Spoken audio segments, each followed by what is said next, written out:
Le grand marché de Zarmou. Sakina ne le rate jamais. C'est un jour important pour elle et sa famille, le jour où elle quitte le village pour vendre ce grand bol de céréales, du son, le plus souvent. Même avec la crise alimentaire, les paysans continuent d'en vendre. Je leur en achète et je le revends sur le marché. Combien tu achètes? 125 francs CFA. Non, c'est pas assez, je veux plus cher. Sakina vendra son bol 300 francs CFA, soit près de 50 centimes d'euros. Ça paraît peu, mais pour elle, c'est un bon prix. De quoi s'acheter un peu de mil sur le marché, la céréale, l'aliment de base pour la plupart des Nigériens. Le problème, c'est que la crise alimentaire a fait exploser les prix.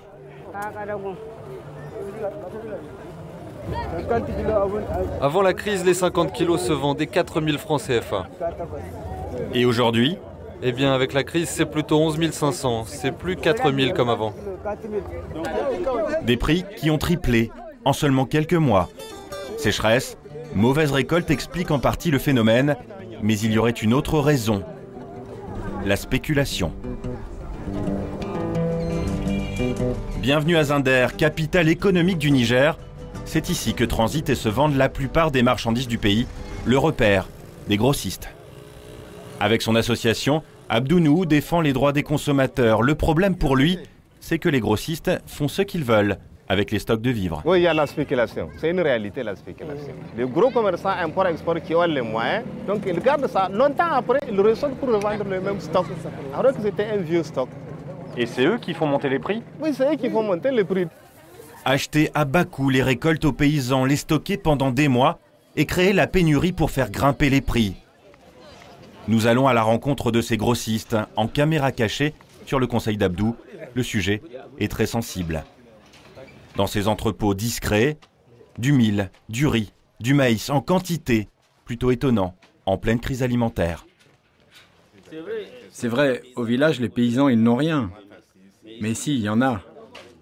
Et même beaucoup à vendre, des tonnes et des tonnes stockées et immobilisées, sans complexe. Est-ce qu'il y a des commerçants qui pratiquent cette spéculation, justement? Il y a des commerçants qui font de la spéculation, oui. Mais je ne peux pas vous dire qui. C'est un petit milieu. Mais vous, faites pas de spéculation? Un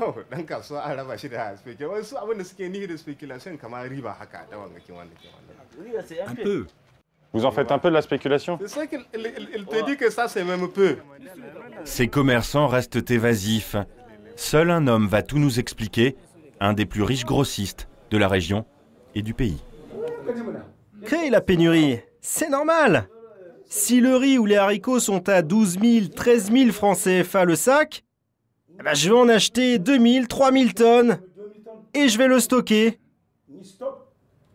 Après, je vais revendre le sac 18 000, 15 000, 16 000, jusqu'à 20 000. Le business avant tout. Aujourd'hui, le gouvernement n'a aucun moyen de contrôler ces prix.